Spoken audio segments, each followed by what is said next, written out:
Hi, I'm Anastasia, and in this video, we're going to explore different forms of astrology. One form of astrology is Celtic astrology, and in this system, we have trees instead of the zodiac signs. This system is associated with Europe and the United Kingdom. Depending on what time of the year you were born, you are linked to a specific tree. It may be a fig tree, an apple tree, a fir tree, an elm tree, a cypress tree, a poplar tree, a cedar tree, a pine tree, and so on.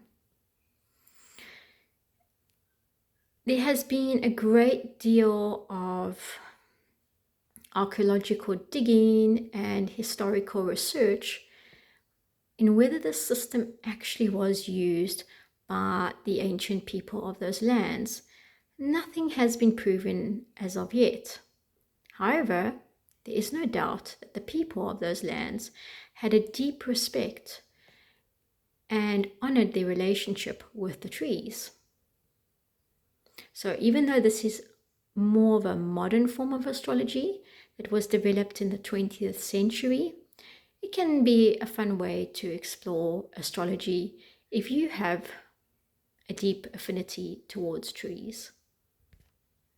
Another form of astrology is Chinese astrology. This is quite an interesting form of astrology and has very unique principles. I'm going to keep this video very basic.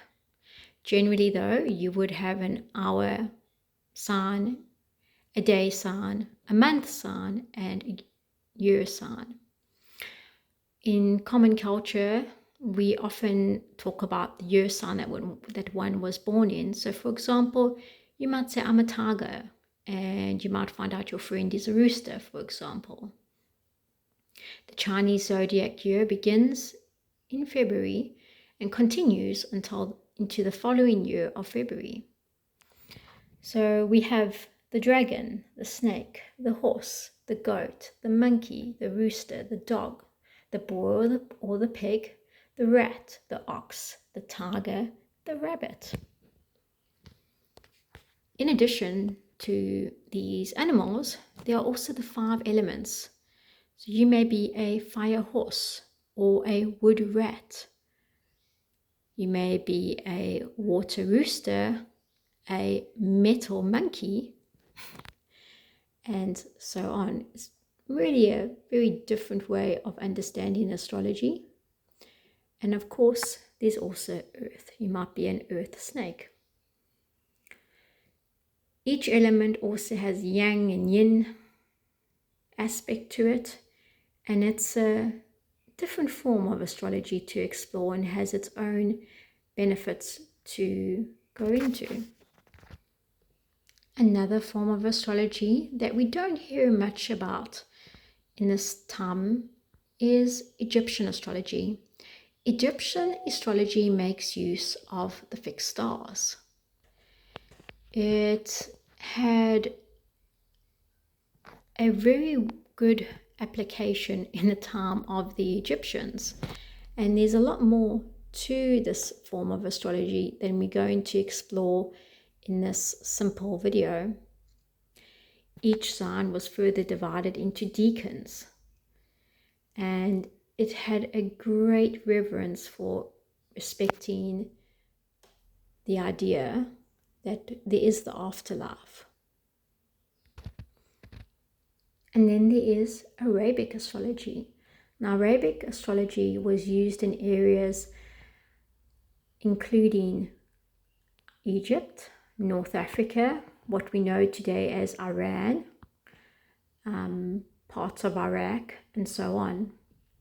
It was highly regarded. It was used by the courts, or understood and respected by the courts, and it had a huge part to play in society. There was a specific time when Arabic astrology was well utilized in those parts of the world, and today it no longer holds its spotlight. And then it's worth exploring the Vedic system of astrology. Now, Vedic astrology is very well known. It has a strong history in parts of the world, such as India, and it still holds a very strong place in Indian society to this day. People across the world study this form of astrology, and it's very unique in the way they look at the chart. They didn't use the zodiac circle, they use either the square or a diamond type of shape. The signs are slightly different in this form of astrology. We still have Leo the lion, we have still the maiden, we have the scales still, we have Scorpio, we still have a man with a bow and arrow, which would be Sagittarius. Capricorn is no longer the goat as we would have in Western astrology, but is rather a crocodile. Aquarius is no longer a person pouring a jar of water, but is rather just a jar. Pisces is no longer two fish, but just one fish. And then, of course, we still have Aries and Taurus the bull. And Gemini has changed from from a pair of twins to a couple. Very different, known as the union, no longer known as the twins. And we still have Cancer the crab. So this form of astrology makes use of Sanskrit terminology, and it does help to learn this form of astrology to have much greater insight into understanding all forms of life, spirituality, medical matters, and so on. There are many techniques to explore in Vedic astrology. It is well worth your time to watch some videos and find out what this form of astrology has to offer. It's very helpful to also remember that there are different ways of practicing Vedic astrology. So make sure that you glance through different forms of teachers before you make judgment on this form of astrology.